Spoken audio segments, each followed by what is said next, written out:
Prime Minister Narendra Modi inaugurated the Azadi Ka Amrit Mahotsav event by flagging off a 386-kilometer march from Sabarmati Ashram in Ahmedabad to Dandi in Gujarat's Navsari district to commemorate the 75th anniversary of India's independence. It is also the 91st anniversary of the historic Salt March led by Mahatma Gandhi. On March 12, 1930, Gandhi led a group of 80 people on a 24-day march against a British monopoly on production of salt. Today's events will mark the beginning of the celebrations, which will go on every week for 75 weeks till August 15, 2023. Prime Minister Modi also visited Sabarmati Ashram in Ahmedabad and paid floral tributes to Mahatma Gandhi. Modi also saw the pictures, magazines and other collections at a special exhibition near Abhay Ghat in Ahmedabad as part of Amrit Mahotsav program. Several cultural programs were performed during the event.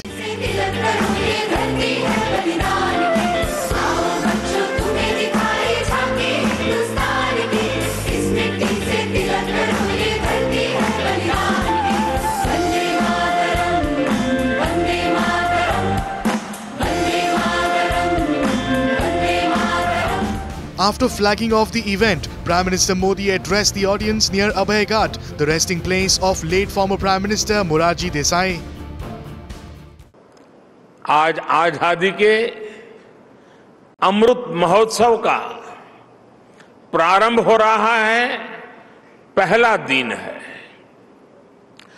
Amrit Mahotsav 15 अगस्त 2022 से 75 सप्ताह पूर्व आज प्रारंभ हुआ है और 15 अगस्त 2023 तक चलेगा। हमारे यहां मान्यता है कि जब कभी ऐसा अवसर आता है तब सारे तीर्थों का एक साथ संगम हो जाता है। Prime Minister Modi also paid rich tributes to the father of the nation and all the people who took part in the freedom struggle. मैं इस पुण्य अवसर पर बापू के चरणों में अपने श्रद्धा सुमन अर्पित करता हूं। मैं देश के स्वाधीनता संग्राम में अपने आप को आहूत करने वाले, देश को नेतृत्व देने वाली सभी महान विभूतियों के चरणों में आदरपूर्वक नमन करता हूं, उनका कोटि-कोटि वंदन करता हूं। Modi also named 5 pillars which will inspire the dreams of the independent India at 75. Amrit Mahotsav के 5 स्तंभों पर विशेष जोर दिया गया है।